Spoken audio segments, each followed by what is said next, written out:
Olá, sejam todos muito bem-vindos ao Falação, o podcast da ABERJ, a Associação Brasileira de Comunicação Empresarial.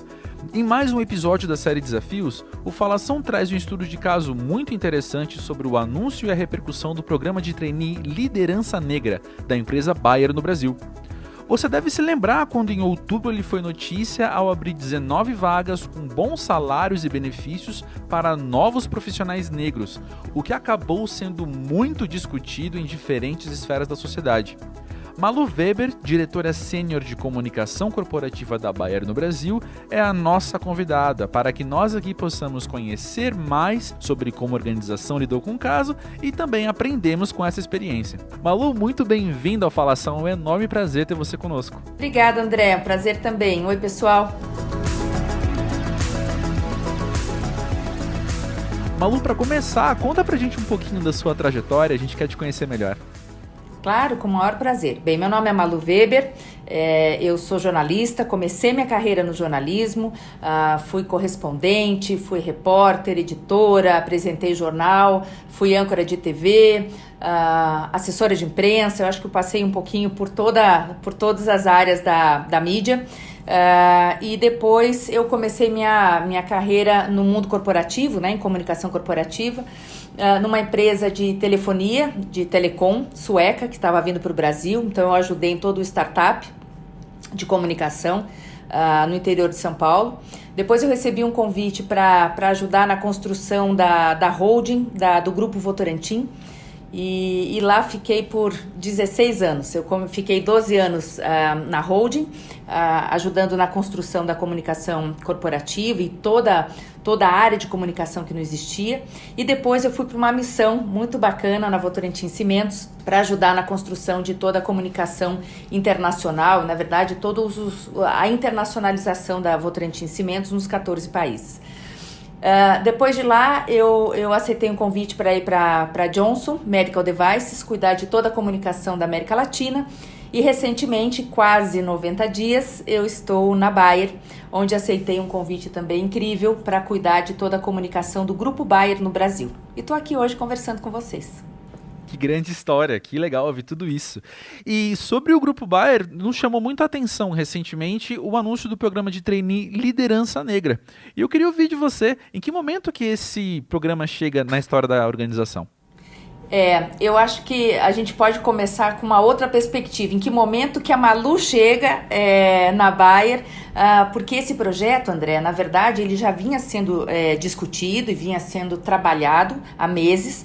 E, na verdade, ele faz parte de toda uma trajetória, de todo o DNA da Bayer, de trabalhar as questões, né? E são vários projetos na Bayer que tratam as questões raciais, de gênero, de gerações. Então tem uma série, eu falo que, eu encontrei uma empresa absolutamente plural.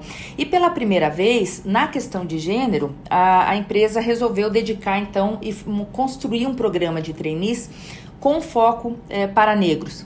E esse projeto, então, ele começou muito antes da minha chegada, onde existia uma preocupação para treinar e entender primeiro sobre o projeto, né? Quais os critérios que iam ser feitos para esse programa, diferentes, né, de um critério que vinha sendo feito até então. As lideranças foram preparadas, a empresa começou a entender a importância e o porquê que a gente estava tomando essa decisão. Então, se a gente for falar da jornada de comunicação e do próprio programa, ele começou muito antes do lançamento, né? Começou explicando que esse era mais um passo dentro da jornada de diversidade e inclusão da companhia, né? Onde, né, na parte racial, a gente gostaria de dedicar o programa de trainees para negros, e pela primeira vez um programa dedicado para negros com 19 vagas em cinco localidades do Brasil. E então foi muito bacana chegar no momento em que a gente estava divulgando. Eu cheguei no momento que estava sendo discutida a estratégia de divulgação, né? Só que realmente a companhia não esperava o tamanho de repercussão, porque, de novo, fazia parte uma trajetória do DNA da companhia, de mais um passo dentro do conceito de diversidade que já está sendo implementado há anos dentro da empresa, né? Então, no começo, né, quando eu cheguei, também teve a questão de diversidade. Então eu vim para completar os 50% de mulheres no board de negócios Brasil, que foi muito bacana também. Ou seja, nós víamos como um passo importante, mas natural, né? E aí houve aquela repercussão toda. Antes de falar sobre a repercussão, eu queria trazer aqui, e quando a gente entra na página do programa, diz: ser líder é poder inspirar pessoas e transformar vidas. Eu queria ouvir mais de você sobre esse conceito que eu achei tão interessante. Ai, que bacana. Olha, eu tô aprendendo muito aqui, sabe, André? Tenho muito para aprender ainda. Mas muito bacana quando a gente fala de ser líder é poder inspirar as pessoas e transformar vidas. E aí eu trago um pouco do que eu entendo por ser líder, né? Líder, para mim, não é aquele que tem um cargo ou que está, por exemplo, sentado num board de negócios. Líder, para mim, é aquele que tem capacidade de influenciar, de se posicionar, de trazer as suas ideias, né, de uma forma que aceite as diferenças, mas que ele também se posicione, né? Então, quando a gente fala em inspiração, também é um pouco isso, né? A capacidade de você inspirar o outro pela forma com que você conduz as coisas, pelas suas atitudes, né? E transformar vidas.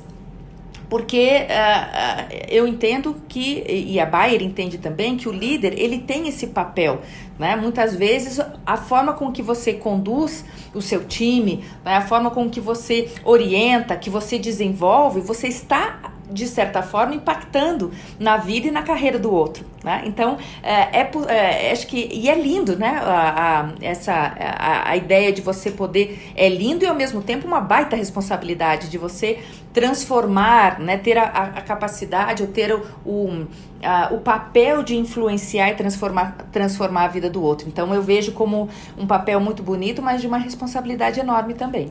E eu imagino, então, daqui do lado de cá, do lado de fora da sua experiência, que ter passado por esse anúncio do programa e a repercussão que ele gerou foi uma grande oportunidade de inspiração para você, como líder também, né? E foi outro aprendizado também, André. E esses dias mesmo eu estava conversando com o time. Que bacana você poder entrar numa empresa que ela é muito coerente com o que ela fala e o que ela faz. E, sem dúvida alguma, ficou claro para mim de que não era uma iniciativa pontual ou para poder entrar na onda de alguma coisa. Faz parte do DNA da empresa. Tanto que quando eu cheguei, quando houve aquela repercussão toda, nós sentamos no sábado com todo o comitê, né, de crise. Eu falei assim, gente, é o seguinte, deixa eu ouvir duas pessoas nesse primeiro momento agora. Eu queria ouvir a nossa líder do legal, né, do jurídico, e a nossa líder de RH, que foi a grande mentora, né, a grande líder que desenvolveu, que esteve à frente do desenvolvimento desse projeto. Primeiro, é um programa dentro da lei? É legítimo? Eu falei assim, absolutamente legítimo. A gente não deu um passo sem pensar em todas as questões né, da legislação, né, da lei em si, ou seja, está absolutamente legítimo. RH, estamos dentro dos nossos valores, estamos dentro, né, da nossa linha dos valores. Absolutamente, esse é mais um passo dentro da nossa estratégia de diversidade e inclusão. Então é muito bacana porque você se sente muito seguro de dizer, gente, vamos proativamente nos posicionar e dizer, pessoal, estamos dentro da lei, entendemos que a nossa responsabilidade, estamos lançando esse projeto porque nos sentimos com um compromisso de assumir esse nosso papel, porque nós reconhecemos que temos uma lacuna de negros na liderança e precisamos fazer alguma coisa, né? Então, estamos fazendo a nossa parte. Então, foi muito bacana. Eu digo que dá um alívio, um conforto, especialmente para quem é de comunicação, você está numa empresa que é coerente com o que fala e com o que faz, e que existe uma jornada, porque eu entendo que nós somos os guardiães da coerência e da consistência da companhia, né? Então é muito bacana a gente poder chegar na empresa e ter essa robustez, né, das atitudes também. Nossa, com certeza. E nós citamos já algumas vezes a repercussão do anúncio do programa, e eu imagino que muitos que estão ouvindo estão muito cientes, acompanharam na mídia também isso. Mas você pode contar pra gente um pouco como foi, o que aconteceu e como foi viver esse anúncio e a repercussão dele? Bem, primeiro o impacto, nós divulgamos numa sexta-feira, ao meio-dia, e até o próprio Magazine Luiza divulgou o mesmo, um programa muito similar, às 4 da tarde dessa sexta-feira. E no sábado começou aquela repercussão, aquela discussão, puxa, isso é um racismo reverso, e isso está contra a lei, e um foco muito grande, né, no Magazine, porque é uma empresa mais B2C, mais de retail, né, quer dizer, que tem uma visibilidade maior, mas obviamente nós entendemos que estávamos todos na mesma linha, né, na mesma discussão. Então nós sentamos, a princípio a estratégia que a gente tinha lançado era muito de, olha, estamos lançando, abrimos e tal, divulgamos nos meios de comunicação, nos meios digitais, mas ficamos reativos, aguardando toda aquela repercussão, que caminho que ia dar. E aí que eu chamei, então nós chamamos o comitê de crise, conversamos com a área do Legal e o RH para entender realmente se havia algum ponto, alguma preocupação, e todos muito seguros, muito tranquilos. Eu falei, gente, então a minha recomendação é que a gente realmente parta para uma estratégia muito proativa, né, onde a gente realmente vá para a imprensa, para a gente se posicionar e para a gente fomentar essa discussão, porque eu acho que esse é o nosso papel também. Nós precisamos ajudar a sociedade sermos fomentadores das discussões que hoje são dolorosas, né? Que são importantes, que são caras para a sociedade. E rapidamente toda a liderança apoiou, né? E aí nós tivemos nossos 2 super porta-vozes nesse tema, que é a nossa diretora de RH e o nosso CFO, que é inclusive um dos apoiadores do programa Baiafro da Bayer e é um grande sponsor desse projeto. E ele realmente foi um grande porta-voz e nos ajudou. Eu lembro que teve um dia que nós demos 9 entrevistas, e aí para todas as jornais, TV, rádios, e eu fiquei muito orgulhosa, porque eu falo que foi o meu primeiro grande teste dos primeiros 30 dias, né? E o meu nome acabou chegando, o nosso nome, enfim, o Brasil acabou chegando nos ouvidos do CEO global da Bayer, e ele realmente queria entender, porque no próprio LinkedIn dele, houve comentários, né, dizendo que o que a gente estava fazendo aqui não era legal e tudo mais. E aí a gente mandou toda a estratégia e essa semana eu mandei o pacote completo com toda a repercussão, com a estratégia e o quanto que a gente saiu do low profile para ser proativo e fomentar realmente essas discussões. E enfim, teve um impacto super positivo. Ele acabou elogiando o nosso CEO Brasil pela nossa postura. Então eu acho que responde muito àquilo que a gente quer cada vez mais, é sermos mais vocais e ajudar a sociedade nessa discussão. A gente não tem expectativa, André, e seria muito leviano da nossa parte de achar que a gente vai ter consenso, né, especialmente em temas polêmicos. Mas o nosso papel é ajudar nessa reflexão, ajudar nessa discussão e estarmos convictos do nosso papel, da nossa responsabilidade perante temas tão importantes quanto esse. Malu, ouvindo essa trajetória que você contou agora da estratégia de comunicação e de como que o departamento se portou frente a esse anúncio, eu achei muito interessante como vocês já obviamente tinham consciência de que o anúncio de um salário de R$ 6.900 com benefícios destinado a pessoas negras seria visto como, eu vou chamar de escandaloso por parte da sociedade. E eu achei interessante, então, como vocês se colocaram como primeiro observadores e depois proativos em chegar à imprensa. Porque nós conhecemos o entorno em que ele chega e você mesmo citou outros programas semelhantes que acontecem simultaneamente. Tudo bem, por que eu estou te falando tudo isso? Porque eu fico pensando, nesse contexto em que ele chega, nesse contexto que observamos, o que facilita e o que dificulta para a comunicação? Saber que enfim, existem outros programas e que vocês chegam já pronto para o escândalo. André, eu sempre digo o seguinte, de nada adianta ter uma área de comunicação robusta, parruda, se você não tem o que falar ou se você não tem elementos, né? E se a companhia realmente não faz o que ela fala, o que ela prega. Então, é muito bom quando você está numa empresa em que você tem os elementos, você tem os dados. Então, eu estava muito tranquila em apresentar essa sugestão e realmente, primeiro de tudo, ouvir. Eu sempre falo isso, tanto nas aulas que eu dou, quanto com o time, quanto os meus pares. Nós precisamos ouvir. Então, primeiro de tudo, vamos ouvir, vamos entender o que está sendo falado, quais os pontos. Depois, entender qual o que temos aqui, né, para podermos nos posicionar. Então, quando a empresa ela realmente tem elementos, tem dados e fatos que pode apresentar e dizer, gente, olha, esse é o caminho que nós seguimos, é isso que a gente está fazendo, isso faz parte de um projeto, mostrar a jornada, fica muito mais fácil, André, porque você tem os elementos ali. Então, eu estava, apesar de ter pouquíssimos dias de empresa, eu estava muito segura, porque a gente eu ouvi os nossos líderes, eu ouvi quem desenhou o projeto, eu vi que fazia parte de algo muito maior, não era algo pontual, ou seja, nós tínhamos todos os elementos para sermos mais proativos, né? Agora, realmente você precisa se posicionar, você precisa apresentar e, obviamente, de certa forma, você corre um risco quando você é mais proativo, porque quando você é mais reativo, você fica, né, aguardando e responde quando necessário. Quando você toma uma posição mais proativa, claro que você vai para a linha de frente. E isso precisa ser, pensado e entendido também.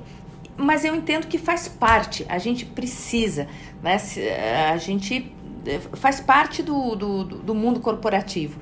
E eu estava muito segura mesmo e fiquei muito feliz com o resultado, fiquei muito feliz com a proporção que isso tomou, porque acabou nos colocando num outro patamar de uma empresa que realmente quer ajudar a sociedade, está discutindo temas que são importantes no dia de hoje e que reconhece, né, que ainda precisa, que é uma jornada, que é um caminho que precisa seguir, né, que a gente ainda precisa evoluir, mas que a gente tem o compromisso de ajudar nessa mudança.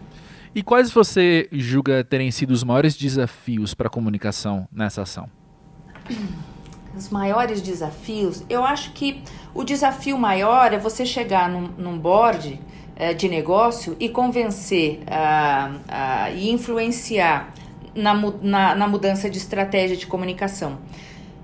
Eu digo que eu fico pensando, será que foi um desafio? Normalmente é um desafio, porque você precisa ter dados e fatos que façam com que o board se convença de que você vai mudar e que isso vai trazer, que vai ser bom, vai ser positivo, né? Não só para a empresa, mas para todo mundo que está envolvido naquele tópico, né?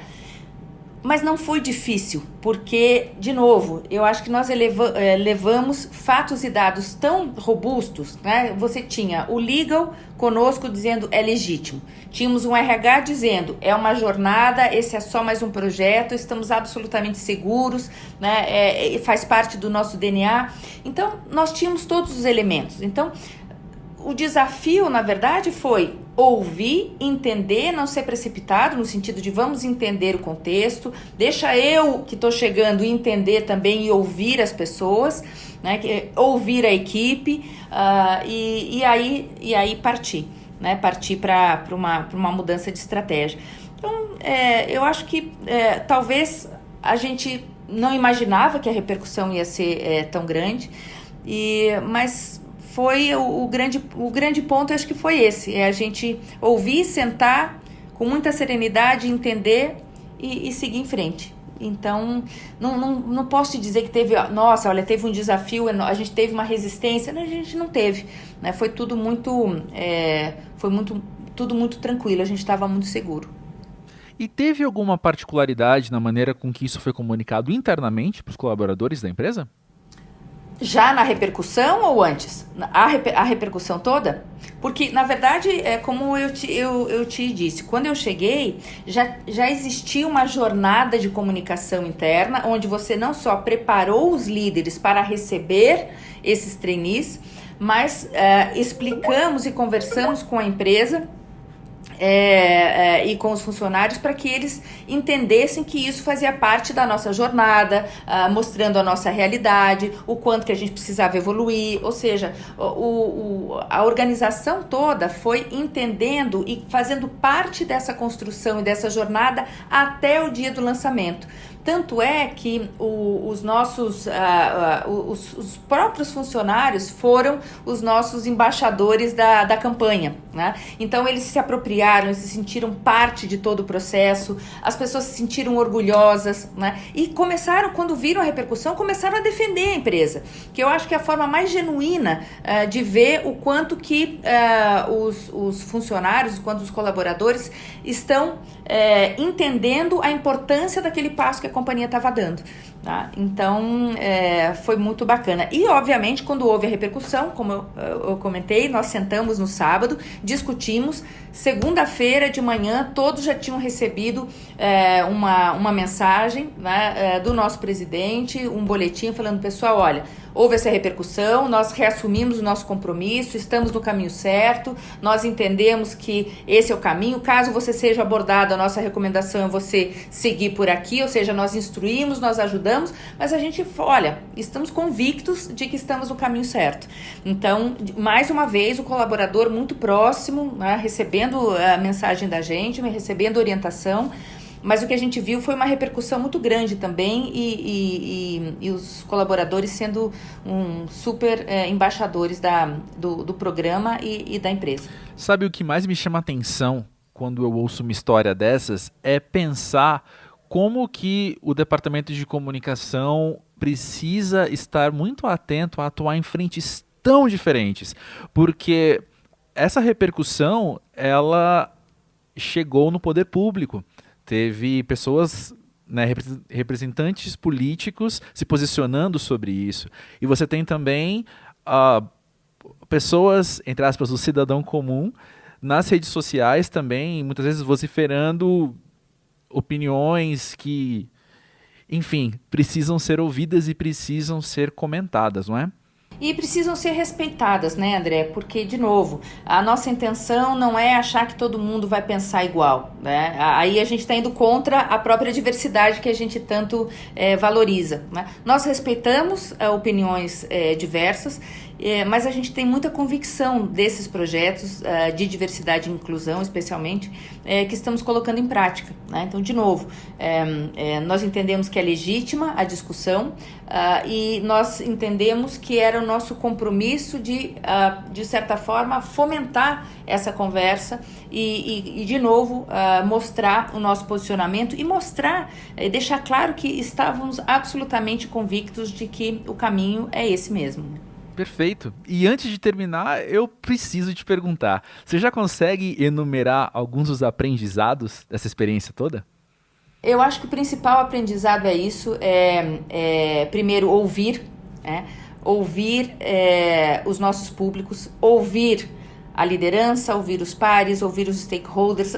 O primeiro passo que a gente precisa fazer, especialmente quando a gente chega numa empresa, a gente não pode ter a pretensão de que a gente sabe muito mais do que aqueles que já estão lá há muito mais tempo. Então, é preciso ter a tranquilidade e a humildade de saber ouvir.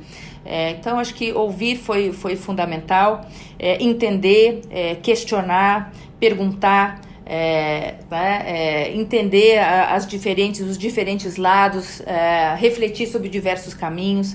Eu acho que o grande aprendizado é esse, e o quanto que quando a gente constrói junto, né, a gente fica muito mais robusto, muito mais forte. Ou seja, não foi uma iniciativa da Malu ou do time de comunicação. Foi uma iniciativa construída a várias mãos, com legitimidade, com discussões, muitas vezes internas, onde as pessoas têm a oportunidade de trazer seus posicionamentos, de sugerir, vamos por esse caminho, vamos por outro, e só assim a gente constrói inovação, só assim a gente constrói algo mais robusto. Então é isso, ouvir, construir conjunto, né? E entender realmente que essa jornada precisa ter coerência, precisa ter consistência, e o nosso papel é ser um importante guardião dessa coerência entre falar e agir, tanto das empresas quanto dos nossos executivos. E este foi mais um episódio de Desafios do Falação, com um estudo de caso muito recente de comunicação. Quais são os desafios que você tem enfrentado na sua empresa? Queremos conhecer sua história. Conte no podcast @aberge.com.br. Aqui no podcast você encontrará também diversos outros assuntos que são tendência nos estudos e práticas de comunicação na atualidade. Visite também o portal Aberge para ter acesso a mais conteúdo sobre todos esses temas, assim como conhecer os cursos da Escola Aberge e saber como se tornar um associado. Acesse aberge.com.br. O Falação é produzido por André Felipe de Medeiros, ao lado da equipe Aberge, formada por Emiliana Pomarico, André Nacassone e Vitor Pereira. Até a próxima!